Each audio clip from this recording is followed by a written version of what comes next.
En la diferenciación sexual intervienen muchos genes, pero la clave para la diferencia de sexo es el cromosoma Y, que contiene el gen SRY y que determina la formación de los testículos.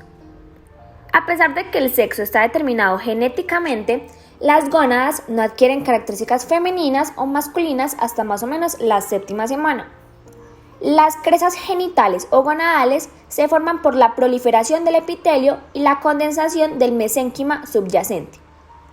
Las células germinales aparecen en las crestas hacia ya la sexta semana, entre células endodérmicas del saco vitelino, para luego migrar al mesenterio dorsal siguiendo el intestino posterior. Llegan a las gónadas primitivas a inicios de la quinta semana e invaden las crestas genitales hacia la sexta semana. El epitelio de la cresta general prolifera y las células epiteliales se introducen en el mesénquima subyacente, formando así los cordones sexuales primitivos, los cuales conectan con el epitelio superficial y la gónada es indiferenciada. A la formación de los ovarios, los cordones sexuales se segregan en cúmulos celulares, que contienen grupos de células germinativas primitivas, las cuales ocupan la porción medular del ovario. Más tarde es reemplazado por el estoma de la médula ovárica. El epitelio superficial de la gónada continúa proliferando. En la séptima semana da origen a los cordones corticales, los cuales penetran en la mesenquima subyacente. En el tercer mes, los cordones corticales son desagregados en grupos celulares aislados. Las células de estos grupos siguen proliferando y empiezan a rodear cada ovogonio con una capa de células foliculares. Conjuntamente, el ovogonio y las células foliculares constituyen un folículo primario. Los embriones, independientemente del sexo genético, poseen los conductos paramesonéfricos o de Müller y los conductos mesonéfricos o de Wolff.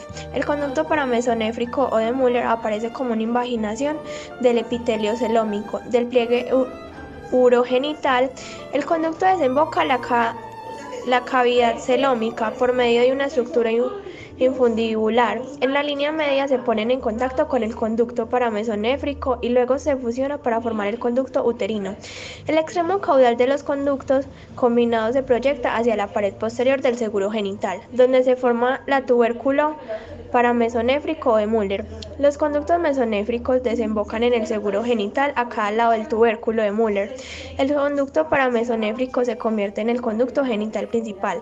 En un principio se identifican tres porciones.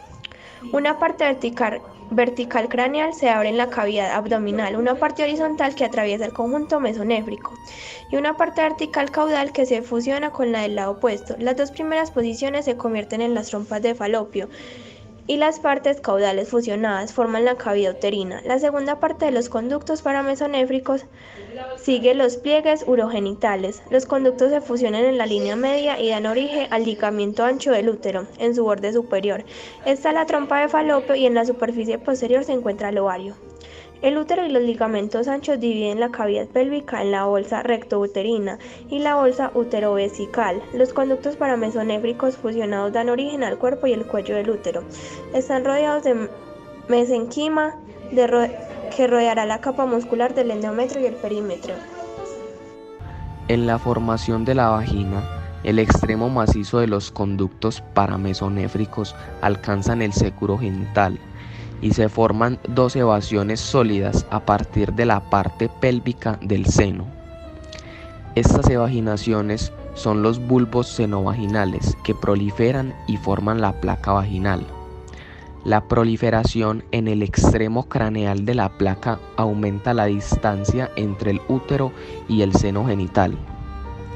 Hacia el quinto mes, el crecimiento vaginal está canalizada. Las prolongaciones a manera de las alas de la vagina alrededor del cuello del útero.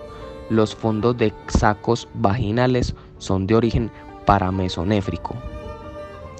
La vagina tiene dos orígenes: la parte superior derivada del conducto uterino, la parte inferior de seguro genital.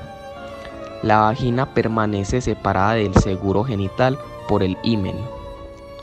El conducto masonéfrico desaparece por completo, excepto en una porción que puede dar origen al quiste de Gardner. En el embrión femenino, no se producen sustancias newtonianas. Por ende, el sistema de los conductos paramesonéfricos se transforman en las trompas y el útero, y gracias a la falta de andrógenos, estos conductos no se atrofian. Al principio, los genitales externos se observan en una parte indiferenciada, al igual que los conductos internos. En la tercera semana, las células mesenquimáticas de la línea primitiva migran alrededor de la membrana cloacal y forman los pliegues cloacales. En dirección craneal a la membrana cloacal, los pliegues se unen y forman el tubérculo genital. Caudalmente, los pliegues cloacales se dividen en pliegues uretrales hacia adelante y hacia atrás, en pliegues anales. A cada lado de los pliegues uretrales se ven un par de eminencias genitales que forman los labios mayores. No obstante, a partir de la sexta semana es imposible diferenciar el sexo del embrión. En la formación de los genitales externos, los estrógenos estimulan el desarrollo de estos. El tubérculo genital se alarga un poco y forma el clítoris. Los despliegues uretrales no se fusionan, sino que se transforman en los labios menores.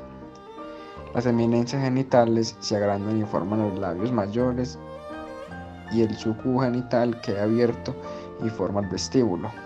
En el descenso de los ovarios, estos se sitúan por debajo del borde de la pelvis.